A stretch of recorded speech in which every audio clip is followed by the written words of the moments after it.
Welcome to Pure Mind Magic, the show to evolve your mind. Our mind is the most powerful thing we have, but no one teaches us how to use it. When we find out how, we're ready to create magic in life and in business. Learn real mindset secrets from brilliant minds around the world to change your mindset and income level forever. With every decision you make, you create your future. What is your next move?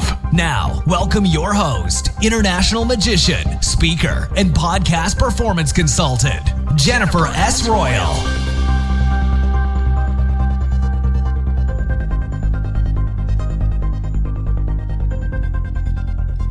Hi, this is Jennifer, and thanks for joining me today at Pure Mind Magic for a special interview with my guest, Michelle Lowbridge.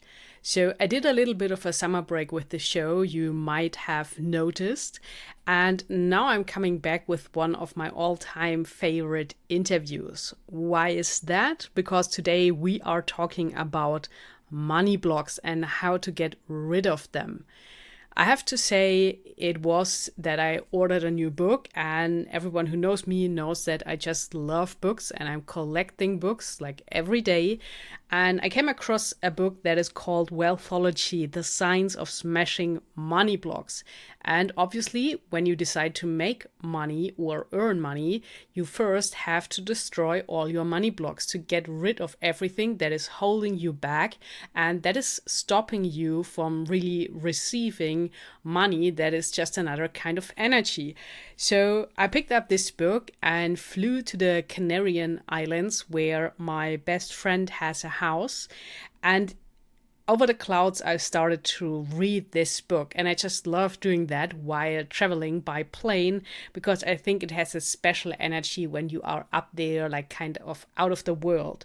So it really got deep into my mind and into my subconscious mind, and I love the concept of Michelle to destroy all the money blocks and to come up with different like characters and telling where those people have what kind of blocks and how she developed a method to resolve all of this. And she has her own story from where she came from and how she transformed her own life concerning the money theme. So it's really amazing and it's really inspiring and it's absolutely authentic, everything what she's saying. And she has such a different approach to money than I have ever heard before. So this is going to be a really interesting interview when you are interested in making money, making more money, and breaking free from everything that is negative around money, all the beliefs you have in your mind and the blocks why you can't move on and why you are stuck in your business and maybe even in your relationship, because we know when there are money issues, this can also cause tremendous trouble in your private life and in your relationship with your partner or your family.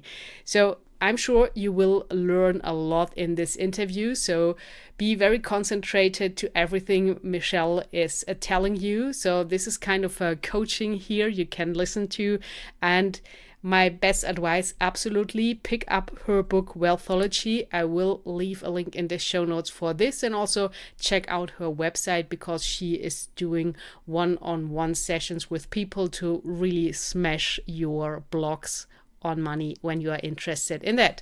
So enough of my words before. I would say let's dive into this interview. And the cool thing is when you have a podcast like me, you are able to do that and reach out to amazing people like Michelle and get them on the show. So I was very happy that she said yes.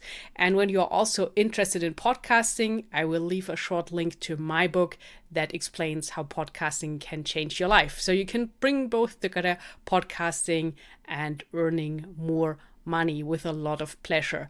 So let's get the interview rolling for you. Here she is from UK, Michelle Lowbridge. Hi, Michelle. Welcome to Pure Mind Magic. Hi, Jennifer. Thank you for having me. It's such a pleasure to have you here because I love when I read a book where I can't stop thinking about it to have the author on the show. And the book I'm talking about is called Wealthology, and we will dive deeper into what this is all about and how you can smash your money blocks. But before we do, can you please give us a short introduction to you? Oh yeah, sure. So, well, firstly, thank you. As a writer, it's always lovely to hear somebody's really enjoyed the book. So thank you for that. Um, I'm from a therapy background, and I now specialize in helping entrepreneurs to clear their resistance to money, smash their money blocks, and basically get into the flow of prosperity and enjoy making and keeping and consciously saving and spending wealth. Fantastic. So, Michelle, there are so many areas out there. Why did you decide exactly on working on money blocks? It was a complete accident. So I had a therapy practice where I was doing energy work, kinesiology-based energy work, and helping lots of people with all sorts of things. And I was giving lots of discounts, and it wasn't really a sustainable business model. And I was pregnant with my third child, and I just thought, I'm going to close this down. I want to do something online. And I thought I was going to be moving away from the energy work and teaching mindset classes, which I've been doing in person. I thought I'm going to move that online. That'll work really well being at home with a baby. And then I had Jackson. This was the summer of 2014.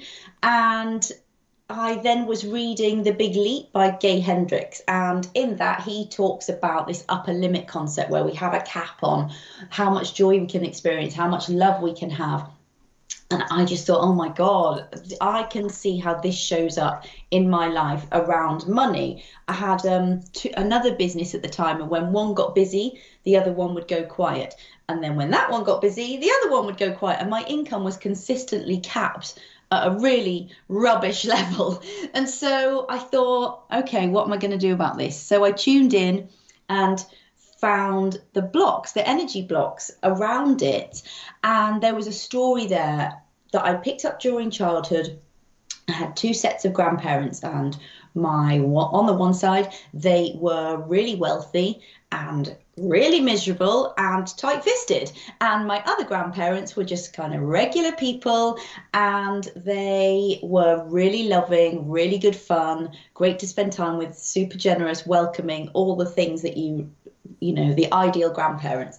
And my young brain had turned this into a story that if I make a lot of money, I will no longer be like these lovely people, and I will be miserable and tight-fisted. And I was just resisting making any more money. So I did some energy work, cleared up that pattern, and within 48 hours, I felt really different. And I went into a Facebook group I was part of and said, "No, I've got something new I want to practice. Who wants to play?" And I was clearing blocks for them. And I'd done that before, and it had got a good, people were interacting with it and getting involved and enjoying it and saying it was great. But this time, people started saying, "Can I book a session with you? Can I work one-on-one with you?" And I was like, "Oh, no, I've shut my business. I've just had a baby. I've retired. I'm not doing that." And people were saying to me, "Well, if you come out of retirement, if you change your mind, let me know." So I went to my husband and said, "Listen, this is happening. People are now lining up, literally queuing up to give me money. What do you think?" And he was like, "I think you should make some money if that feels good to you." So he held the baby and off I went, and I just made a link to pay me. There was no sales page, no pitch, and I literally just said, "If you want to book a session with me, it's £100. And previous to this, like, my session rate was meant to be £40. I would discount it down to 30 or 20. Sometimes I'd manage to charge 70, which was my, high end rate at the time. But I very rarely would be able to bring myself to say that was the price. So with this, I just said, you know what, I'm going to say it's £100, and no one's going to pay that because no one's ever paid that before. But if they do, it'll feel really good, and it'll be worth me taking some time out from my kids and my husband over the summer holidays. And Pete was a teacher, so he was on standby. And so I posted this link, and overnight, 11 people bought a session from me, and I'd made £1,100. And that was, about a month's money at the time. And I'd done it in 24 hours. And then over the next 7 days, another 14 people bought sessions with me, and I'd made 2.5 grand, and I had 25 clients, and I did sessions with them working on their money blocks, and they all then went off and were immediately like making more money, feeling different about money, and then they were telling other people, and it just completely snowballed. By the end of the summer, I couldn't keep up with the demand. Pete was going back to teaching. I didn't really know what I was going to do, but it felt like I got so much momentum. So I launched a group program, and in 2 weeks I made $45,267. And Pete went back on the first day of term and handed in his notice, quit his job instead of going back for the term.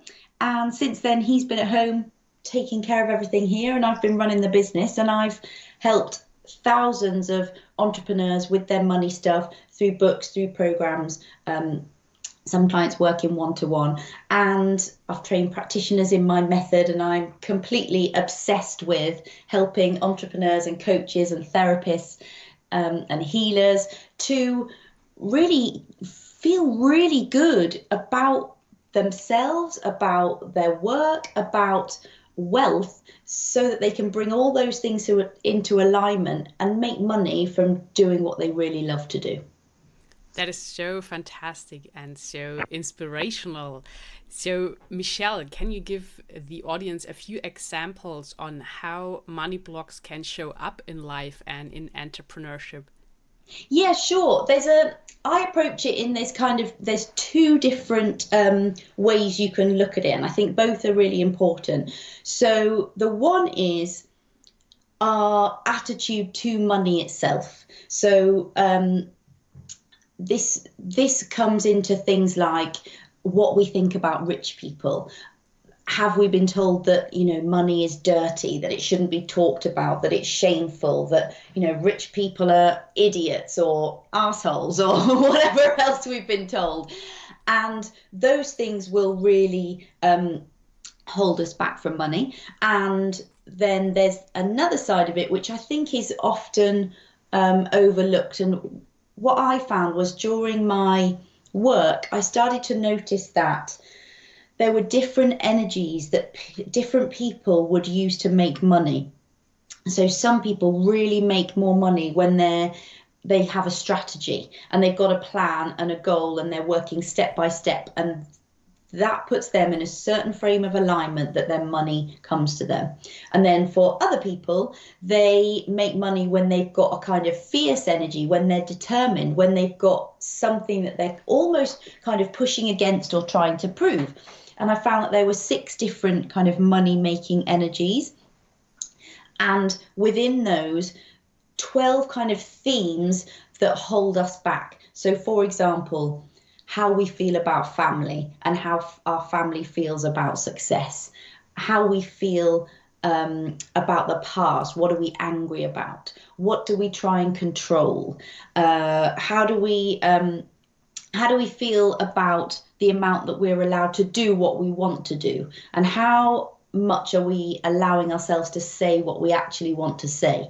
And when I cross-reference these the money-making energies in those areas, it gives you some really good insights into how people get stuck around. And it's not just money, it's around success, it's around showing up, it's around being proud of what you do, being able to speak freely about it, being able to connect with your audience around it, really getting into alignment, connecting with your purpose.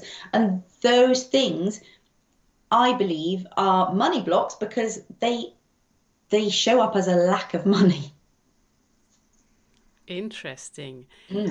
And from reading your book, I know that when you work with clients, that they get results in days and sometimes even in hours. Why is this so powerful, the energy work you are doing, that you are able to shift instantly and are able to really attract money? I just think it good question. I think it must be because I'm doing the work I'm meant to be doing. I think that must be why, to be honest. I'm doing what I'm meant to be doing. It really is my my zone of genius, I guess, to quote Gay Hendricks again. I love the big leap. And it just is, I guess it just is what I'm here to do. And when I work with somebody, quite often when we get those results for a client, they are people who are already, they have a business or they have something they're brilliant at, and it's almost like a mystery as to why they're not reaching their next income level. And so when we go in there and kind of, it's like, picking a lock really, then it just opens the door to all the money that's been waiting on the other side of it. And yeah, I guess that's my skill is, for the people that are drawn to work with me who kind of fit that profile, I just have the keys to open that door. Wow, what a nice picture, all the money that is waiting on the other side and being able to open the door. I think this is what everyone is wishing for. And to me, it seems like around money, there are a lot of things that are unconscious. So people are not aware of what is going on and what blocks they have. And we all know that money is energy. And I grew up also with hearing all the time that money doesn't grow on trees. Yeah. And I came across a book and the author said then that no, money does grow on trees because it's made of paper. And it made me rethink. And I think that we have a lot of these beliefs installed that affect how we deal with money. What would you say, Michelle? Yeah, absolutely. So much of it comes from family, growing up, and what we heard our parents either saying directly to us, or saying to each other, or sometimes what they would say about rich people or wealthy people, or that somebody who was doing slightly better, or maybe if it wasn't our parents, it might be another influential figure. An uncle or a grandma, or the conversation that was had around the table at a family gathering. So I think those things are so impactful, because when we're little, we're just little sponges and we're soaking all of that up. And all we really want to do is stay safe and stay connected. So if we start to feel like, oh, well, the rich people are ostracized, or they're not welcome, or if I change too much, then I'll no longer belong here, the subconscious brain just does everything it can to keep us small and keep us in the same place. And it's trying to protect us, but all it is doing is limiting us so much of the time. Yeah, that's really crazy. And it can go through the whole adult life, right? So when you don't solve it. Yeah. And let's dive a little bit into your book, The Wealthology, How to Smash Money Blocks. Mm-hmm. So what is the core concept and who is this book for? So the concept, I think we probably covered earlier. So it's for coaches, entrepreneurs. I originally wrote it as a guide for other coaches and therapists so that they could use my framework with their own modality to identify what was going on with their clients. And then what happened was, when it was published, and then it got picked up by a New York publishing house, that then they were seeing that lots of entrepreneurs were just reading it for themselves and taking it to their coach or to their therapist, and saying, okay, this is me, this is a picture I can see, this is what I want to work on. And so it's kind of evolved a little bit, that now it's more of a broader thing. You can kind of read it for yourself as well as helping your clients. And the concept is, there's a quiz at wealthology-official.com. And you take the quiz, it's 11 questions, it's really quick, and that will immediately tell you what your Wealthology profile is. You don't have to put your email address in to get the report, it's all there. And then once you've got your profile, then you can read the book, and you're either going to be an achiever, a strategist, a hustler, a guardian, a thinker, or the light. And it's best really not to have those in mind too much when you answer the questions, although the quiz is set up so that you can't really cheat the system. You just have to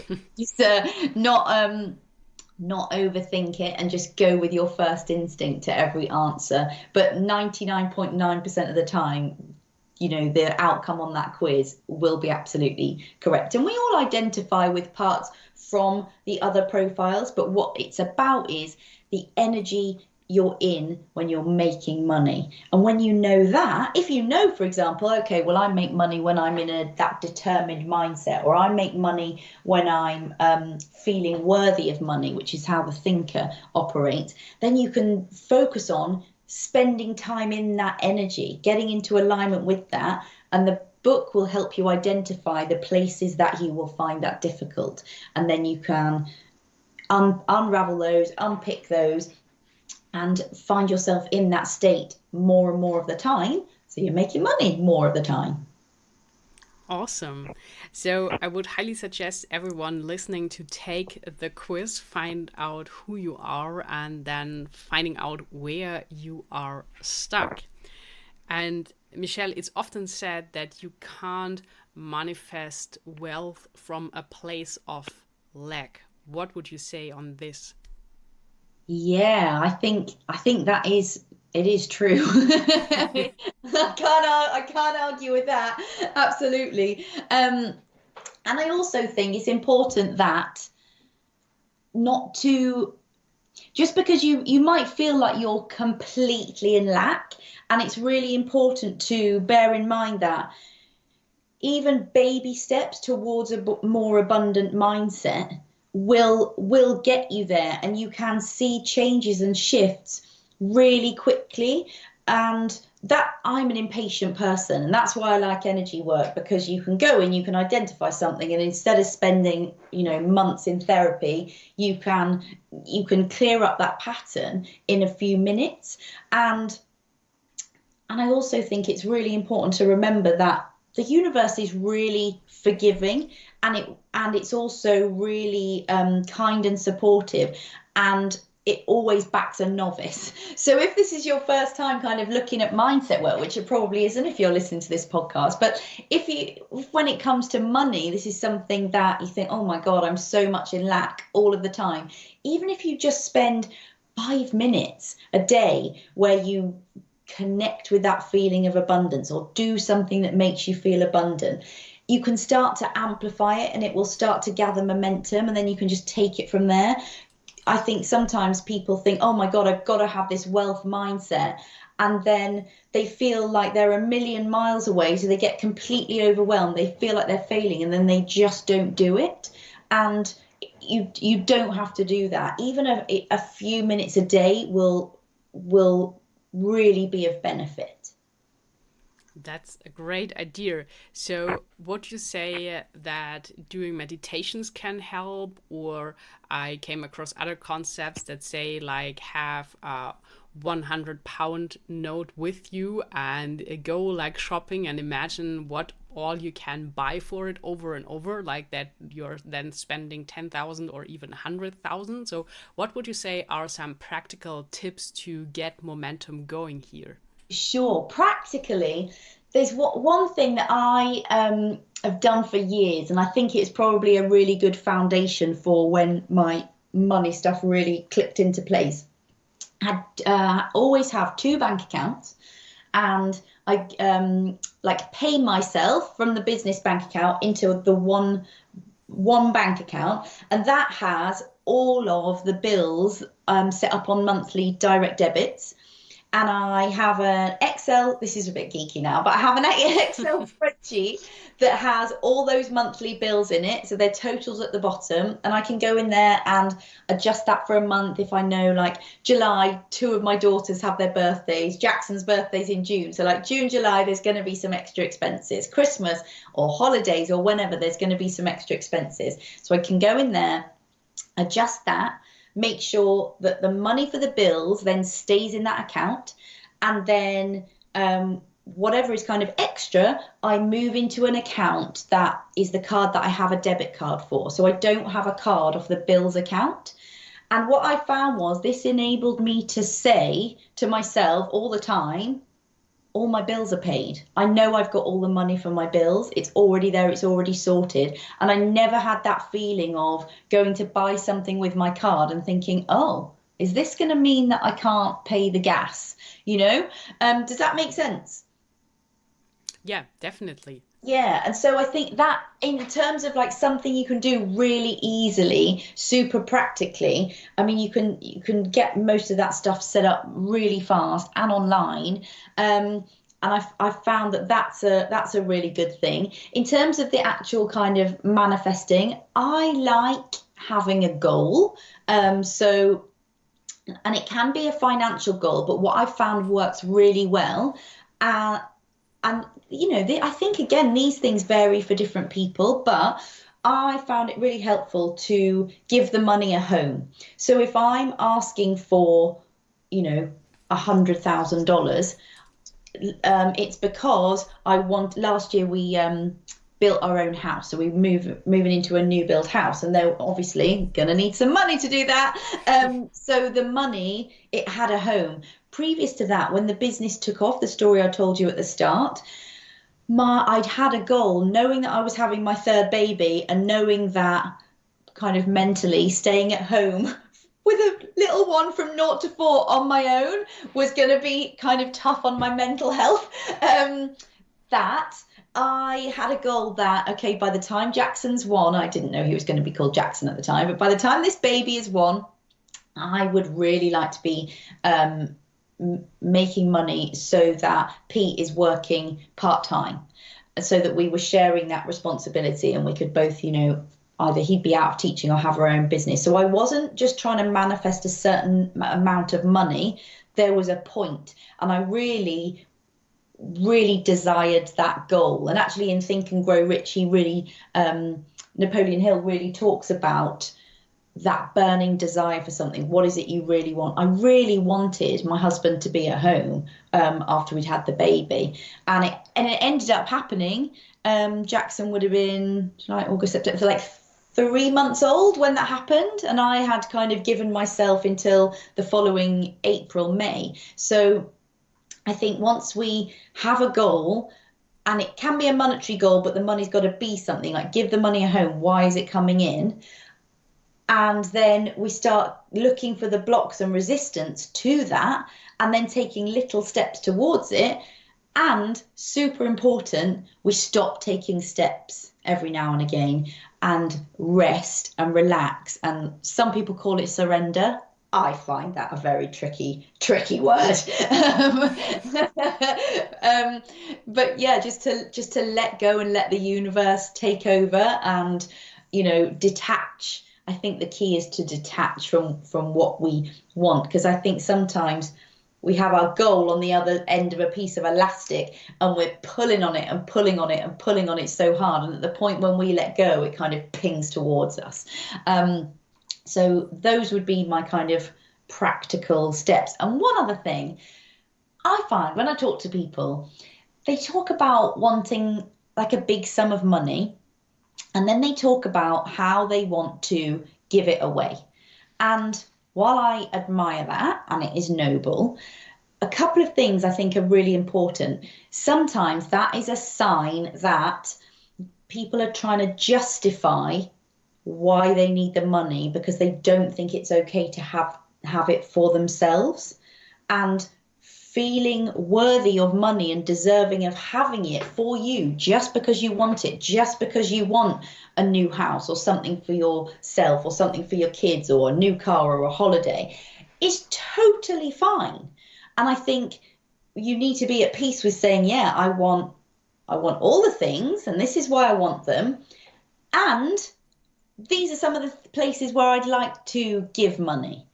Because when we're in that justification mode, it's a sign that we're pushing the money away. And I can literally just feel it when someone's doing that. I feel it in my heart center that there's a resistance there because they don't feel comfortable with saying, I want those things. And also, I think something else that happens is if you're really putting out a super strong vibration of, I want $1 million so that I can give it to this charity or give it to this cause, the universe just goes, oh, okay, and just directs the money to the charity or the cause. It doesn't need to come through you. So yeah, I hope that is helpful. Yeah, absolutely. So, really great advice you are sharing here. Right. And Michelle, you said it before, like that when money is tight, it also affects success people are having. And I think maybe it starts with money, that you kind of get stuck and not moving any further. And we all know that when you have more money, you have more opportunities, more things to choose from. And when you don't have the money, you are very limited with choices and things you can do. So you can't really move on, like whether it's traveling or going to a convention at the other side of the world or whatever. Why do you think that money really, I don't know, or creates this feeling of being stuck, and you have this feeling then of being trapped? Because I think money, for me, I'm not, I was going to say I'm not that bothered about large sums in the bank, but that's really not true because I'm a Taurus, so I love seeing large numbers in the bank. But money, really, it's about what those numbers mean. And what I mean is that what's really important to me is freedom and choice and and power over my own life, over my own destiny. And money gives you those things. Money is freedom, money is choice, money is power. And I think the more conscious, loving, big-hearted entrepreneurs, and I have quite a big affinity with working with female entrepreneurs, women, the more of those people who have freedom and choice and power, the better the world will be. Yeah, that sounds really good. Yeah, yeah. So I think making peace with having money, it just means that you equip yourself with freedom and choice and power, and that means you're empowered then to empower other people. Very nicely said, Michelle. Thank you. So I think it's really, you touched on it as well, the mindset. And I just created an episode about mindset and why it is so powerful. And I think the whole inner game does play this huge important role. And some time ago, I was watching an interview between Oprah and J.K. Rowling. And it was so interesting because I'm sure you know that J.K. Rowling comes from this place where she was almost poor, like struggling a lot all the time. And Yeah. then Oprah asked her, and it was so interesting because it was this interview like between two billionaires, Yeah, powerhouses, amazing. yeah, female billionaires.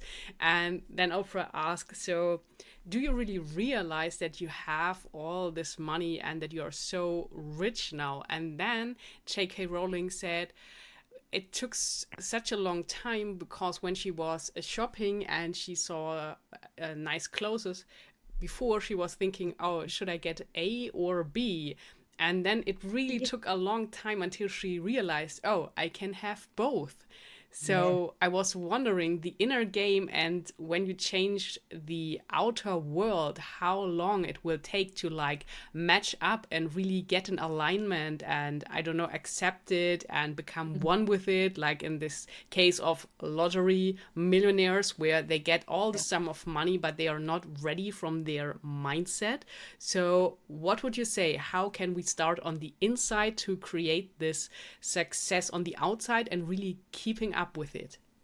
Yeah, I think keeping money is another part of the puzzle, really, because we have some stories around that. Things like if I'm wealthy, I have to take care of everybody else, or I'm not actually deserving of the money that I've made. And I think what can happen is if you happen to manifest the money before you've done the inner work and you don't have somebody really at least experienced in the financial side of things, even if, I would imagine that as soon as J.K. Rowling was making a lot of money, she probably had some good advice from her, her publisher and her agent. She had people hopefully taking care of her, and then she had to do the mindset stuff to catch up. I'd be really interested actually to know, how she took that inner journey, what she did.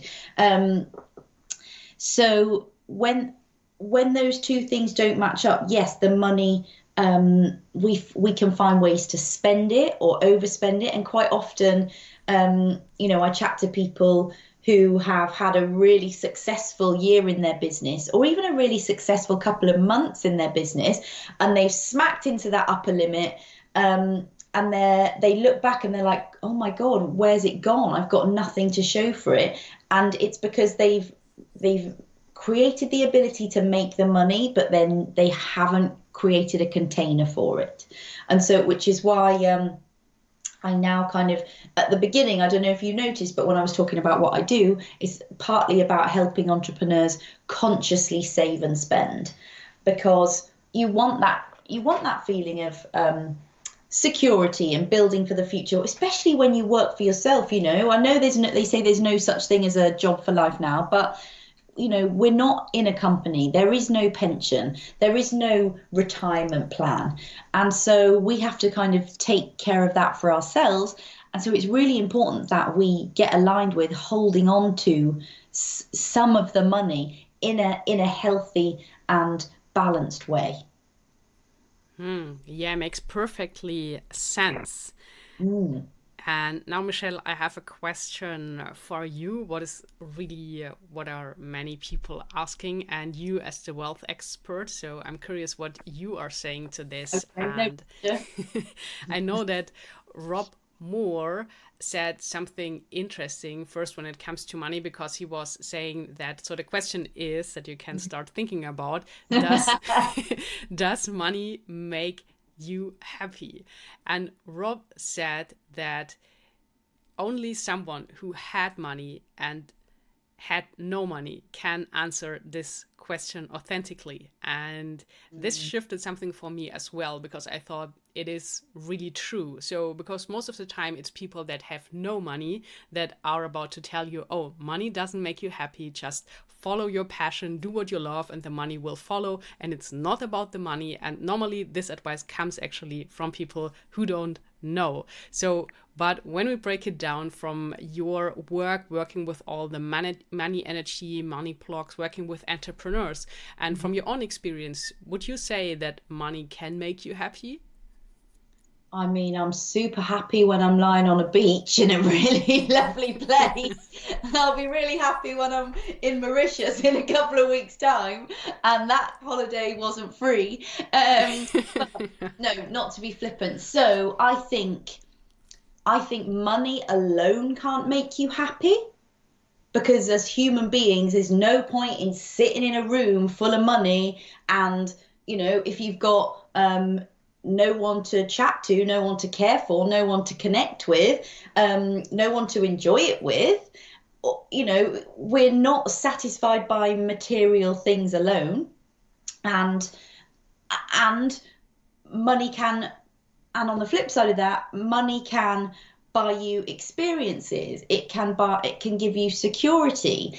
It can give you, like you mentioned before, opportunities to go and meet new people and connect and do things and see things and experience things that you wouldn't otherwise do. So I think money alone won't make you happy. But if you already have, I think it's really easy for people who are in a comfort zone to say money won't make you happy.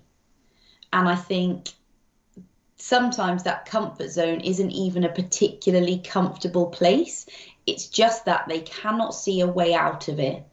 And so the story that I don't need money, money won't make me happy, I don't want money, is just a more, it's a more comfortable concept and opinion and story to have and belief to have than I want money and I don't know where it's going to come from.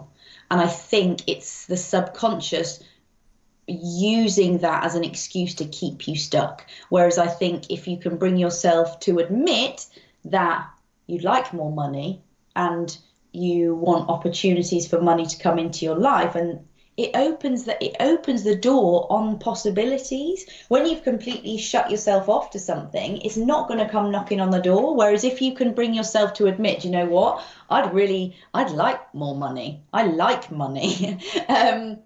Money would mean I can do X, Y, and Z.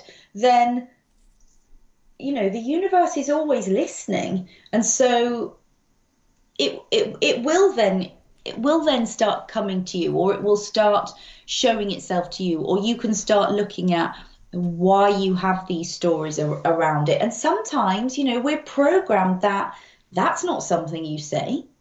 That's not polite. That's greedy. That's materialistic. That's shameful. That's embarrassing. You know, all the things that we just don't want to be, because we don't want to be disconnected. We don't want to be ostracized. Like, some people find it shocking that I will talk about money, and I'll talk about how much money I make. I remember going into a bar not far from where I live, and when the book had come out, it had somehow got picked up from a national paper and put into the local paper. Like, you know, really, like, I was like, okay, that's interesting. And then I went into this bar, and this guy who I knew, like, our kids were at the same school, he was like, oh, I saw you in the paper. Everybody knows how much money you make. I'm like, I don't care.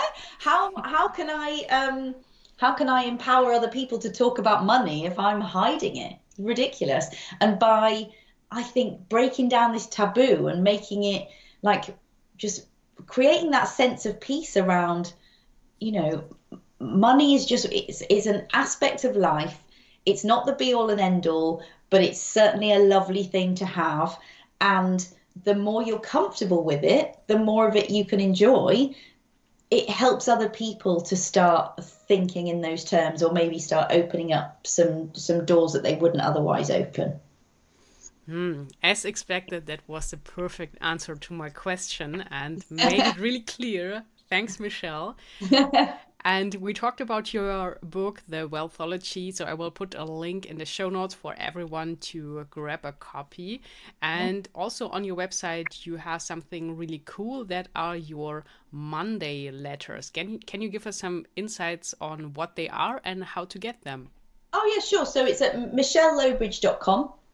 And every Monday, I write a letter to my community. And so sometimes they're about money, sometimes they're about things that are stopping us making money, or any other thing. I write them on a Monday. So whatever is kind of coming through as a good message to share, that's what I write about. And yeah, I always get a lot of responses. I've got quite an engaged community of readers, which I'm so grateful for. And so, yeah, if you'd like to come and get those, they're just on the website. And if I'm doing something new, then that is where I obviously share it. But there's no funnel. There's not a lead up to anything. There's no, I'm not pitching something every week. I'm literally just sharing what's on my mind, trying to give something of value, trying to open people up to what's possible, and really to help everybody feel better about themselves is what I'm trying to do every Monday. Very nice. So what is the best way to connect with you when someone is interested? Where can we send them? Oh, thank you. Well, you can email me, which is michelle@michellelowbridge.com, and that's probably the best place. And on the website is obviously a contact form, and you can message me on there. It's only seen by me, so if you want to share money stuff that's going on, it's all kept confidential, and that's a good place to connect. Fantastic. So I think we get all this covered, and you answered my questions really fantastic today. So I would like to leave the last words of this episode up to you. Any kind of inspiration you would like to share with the audience to leave them in a good vibe for this day? Anything you learn from a mentor, something you find in a book, or whatever comes to your mind first. The stage is yours, and thank you for being on the show. Thank you very much. Okay, what springs to mind is a quote from The Alchemist by Paulo Coelho, which is my favorite book of all time. It completely changed my life. If you haven't read that book, get that book. If you've read it, reread it. It's so good. And in that he says, when you want something, all the universe conspires in helping you to achieve it. Awesome. Thank you so much, Michelle, for being my guest, and I would love to stay in touch with you. I would love that. Thank you so much. Goodbye, everybody. Ladies and gentlemen, you now know probably why this is one of my all-time favorite interviews, and I'm sure you got the amazing energy of Michelle and you are ready to now smash your money blocks. So make sure to check out her amazing book. The link is in the show notes, as well as the link for my podcasting book. You can check out that as well. It's also with Kindle Unlimited. And now, from time to time, I open the show up for some musicians to reach out to get a little bit of promotion here. And when you're interested, you can listen to their music. Otherwise, it's just the end of the show here. So I'm playing you a song today from Sylvester White, and the title of the song is Pretty Lady. So see if you like it. I know everyone likes different music, but maybe this is something that inspires you or has any kind of message for you right at the moment. And there will also be a link to his website to where you can get the song in case you like it. So I wish you a wonderful weekend. Talk to you soon. Until then, create some magic. And I said, hey, pretty lady, yeah. Hey, so pretty, know you better. You are such a pretty girl.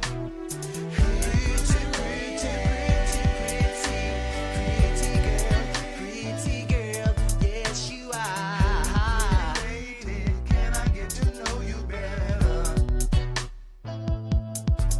When I first saw you watching me, girl, watching from afar, I felt a tingle deep inside, and my mind wanted to be where you are.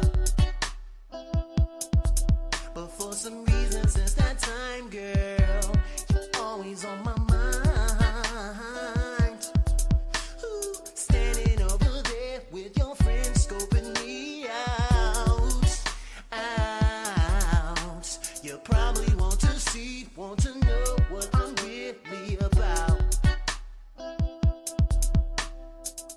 As I sit there and watch you look me in the eye, if I held you and kissed you, would you be surprised? Well, hey, pretty lady.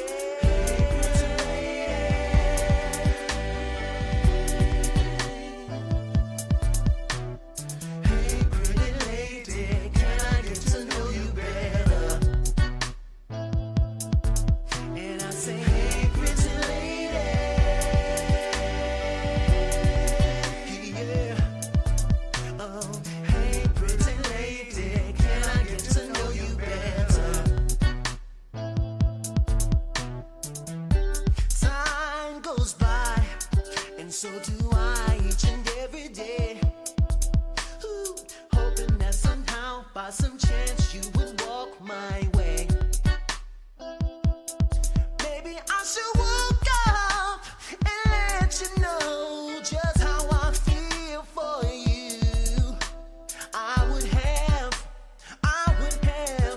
so much to say, yeah, so would you turn me on in so many ways. And girl, you know that I don't care what people may say. They don't know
yes I do. Beautiful lady, yeah. Can I kiss you here, touch you there? Only want to love